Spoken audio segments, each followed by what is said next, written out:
Good morning students. हम doctor Nitish Kumar Mishra. तो आप लोग कैसे हैं? अच्छा, अरे फाइन। क्या? And have you complete your homework? Yeah, it is very must. And if you labor hard, then it is good for you and for me, because if you are interested, then I am also interested. So enjoy in the class tense the translation point of view. In previous day I taught you about present tense and their simple present, present continuous, present perfect continuous, and past tense, simple past, past continuous, past perfect, and past perfect continuous. When we discuss you about tense, then we discuss about the forms of verbs. And in English there is no future tense, because verb forms, there are 5 forms of verbs: V1 present tense, V2 past tense, V3 perfect, V4 continuous tense, and V5 simple present. Then here is future tense. So there is no future tense, but we are in Hindi medium. हम लोग Hindi medium से English medium में आए हैं, तो इसको समझने के लिए हिंदी के पैरेलल हम इंग्लिश को लेकर चलते हैं। हिंदी में भविष्यति काल होता है, इसलिए हम इंग्लिश में भी फ्यूचर टेंस करते हैं। ठीक है, फ्यूचर टेंस बताने के लिए हम सेल और विल का जो यूज करते हैं, और सेल और will actually modal actually verb है। ठीक है, सो आज हम पढ़ेंगे फ्यूचर टेंस का सिंपल फ्यूचर टेंस।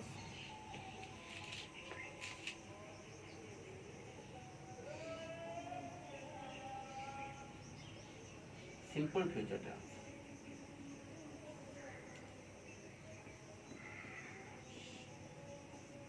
सामान्य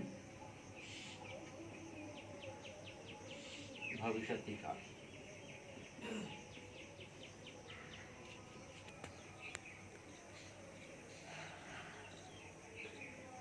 पहचानने के लिए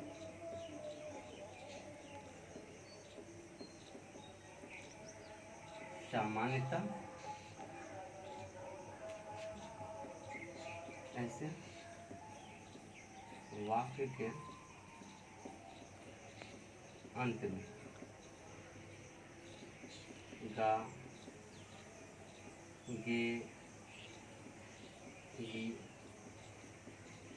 लगा रहता है।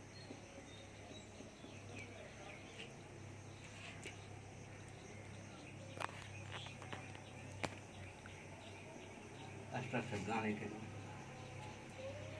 सब्जेक्ट प्लस सेल या will plus V1 plus object in positive sense.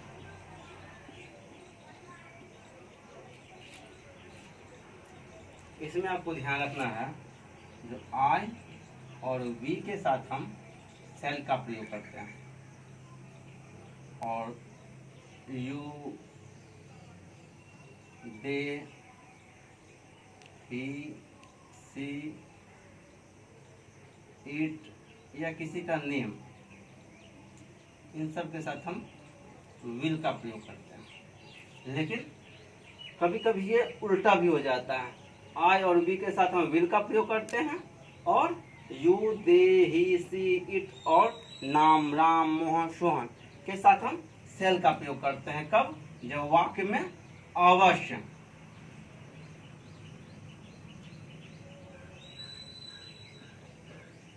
अवश्य लगा रहे तो हम उल्टा करते हैं। ठीक है, जैसे राम पटना जाएगा, तो हम बनाएंगे Ram will go to Patna. अगर होगा राम पटना अवश्य जाएगा, तो Ram shall go to Patna. ठीक है, समझ गए? यहाँ अवश्य का कोई अलग से मीनिंग नहीं होगा। Subject plus shall will plus not plus V1 plus object in negative sentence.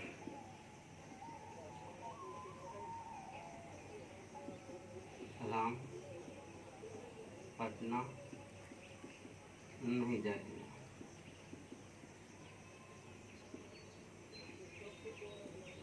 Ram will not go to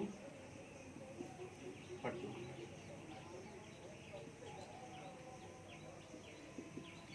Ram Patna अवश्य नहीं जाएगा, Ram shall not go to Patna.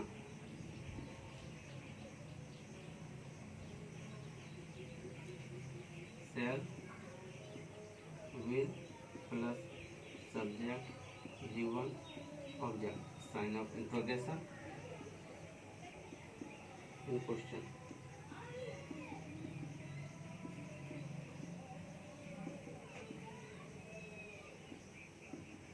Yes no question.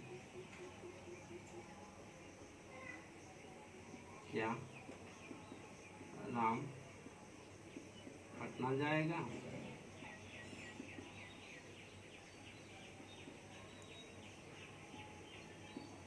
Will Ram go to Patna?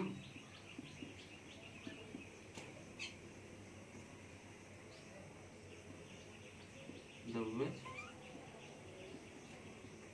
question word?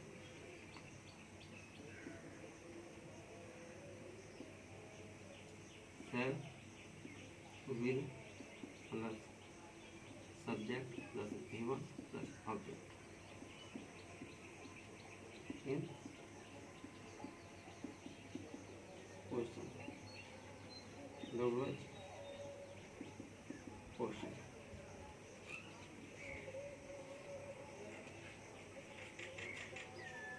Why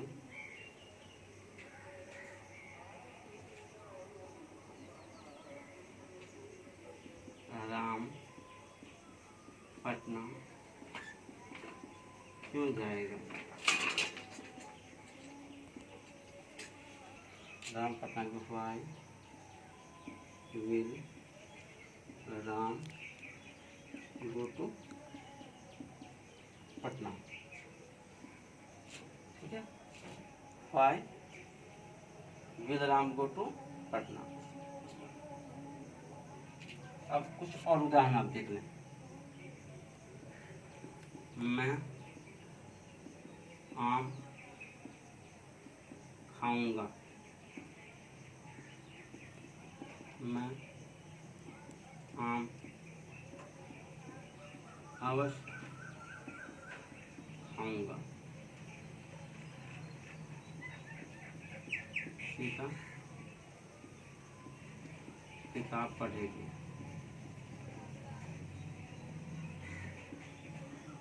Sita Sita अवश्य पढ़ेगी।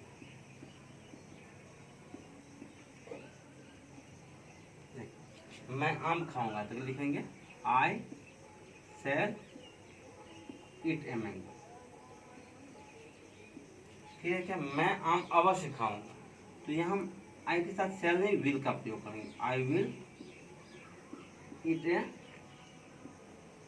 Mango. Sita किताब पढ़ेगी, तो सीता के साथ हम विल का प्रयोग करेंगे। Sita will read a book. Sita किताब अवश्य पढ़ेगी।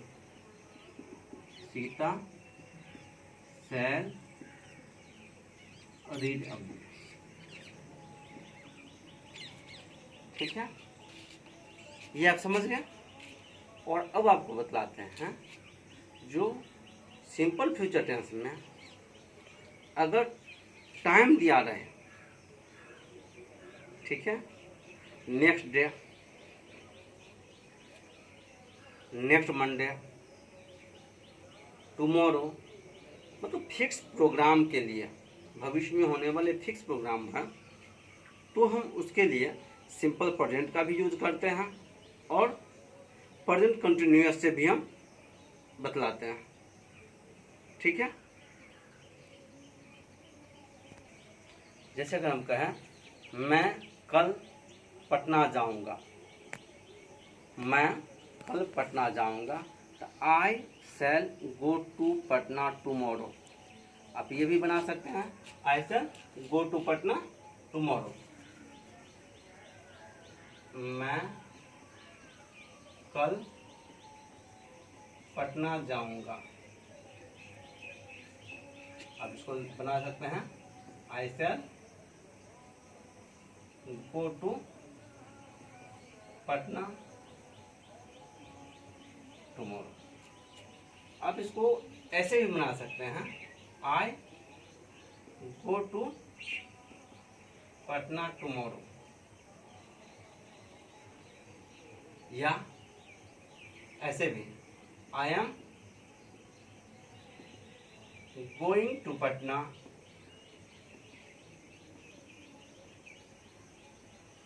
टुमारो। हम सिंपल प्रेजेंट टेंस के क्लास में आपको बतला चुके हैं, जो फ्यूचर टाइम के निश्चित प्रोग्राम के लिए भी हम सिंपल प्रेजेंट का प्रयोग करते हैं। ठीक है, अब आप समझ गए पूरे।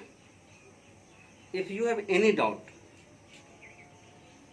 Then call me, I rearrange the next class for your doubt. Okay, bye bye.